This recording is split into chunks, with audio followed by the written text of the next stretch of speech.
বাংলাদেশ সহ সারা পৃথিবীতেই গণমাধ্যম বা সাংবাদিকতা জগতের একটা নতুন পর্বের মধ্যে প্রবেশ করে বসে আছি এবং এই পরিস্থিতিতে সবচেয়ে বেশি চ্যালেঞ্জের মধ্যে পড়ে গিয়েছে সাংবাদিকতার পেশাটা।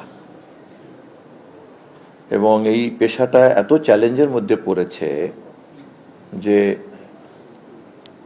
সত্য অনুসন্ধান করাই যার পেশা, নিশ্চয়ই কোনো রাষ্ট্র সরকার নিঃস্বার্থভাবে তাদেরকে টাকা দিয়ে রাষ্ট্রের বিরুদ্ধে, সরকারের বিরুদ্ধে তথ্য অনুসন্ধান করার জন্য টাকা ব্যয় করতে থাকবে, ট্যাক্সের টাকা ব্যয় করতে থাকবেই, এবং সেটা ব্যয় করার একটা নিয়মকানুন তৈরি হবে। এখনো আমরা সেই পরিস্থিতিতে যাই নাই, পৃথিবীর কোথাও সেই পরিস্থিতি তৈরি হয় নাই।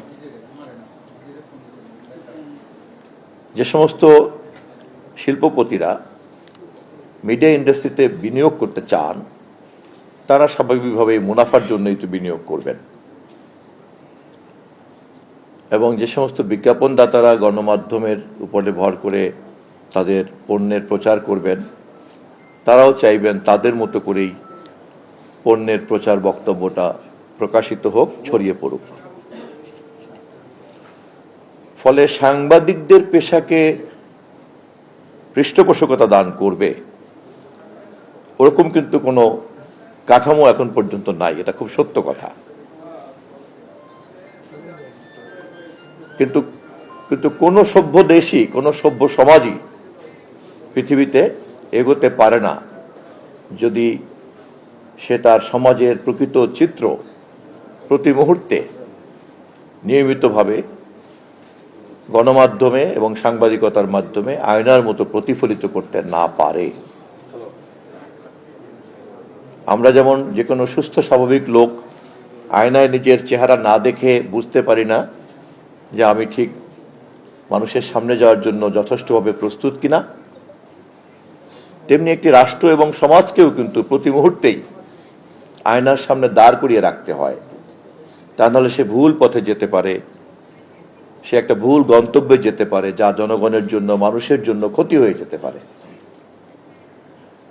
এবং এই কাজটা করার দায়িত্বই হচ্ছে সাংবাদিকতার মূল লক্ষ্য। এবং যে সমস্ত ব্যক্তিবর্গরা জেনে শুনে এই ধরনের একটা মহৎ পেশার মধ্যে যুক্ত হয়েছেন, যুক্ত হচ্ছেন, যুক্ত হবেন, আমি গভীরভাবে তাদের প্রতি শ্রদ্ধা জানাই। কারণ এই পেশাতে বিত্তবান হওয়ার কোনোই সম্ভাবনা নাই, কিন্তু এই পেশাতে নিজের বিবেক এবং মেধা চর্চা করার অনেক বড় একটা সুযোগ আছে।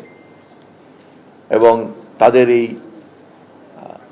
ব্যক্তিত্ব, মেধা, দেশপ্রেম, মানবপ্রেম চর্চা করার এই পেশাকে গ্রহণ করতে পেরে তারা নিজেরা যে সুখের অনুভূতি পান, ওটাই তাদের বড় পুরস্কার।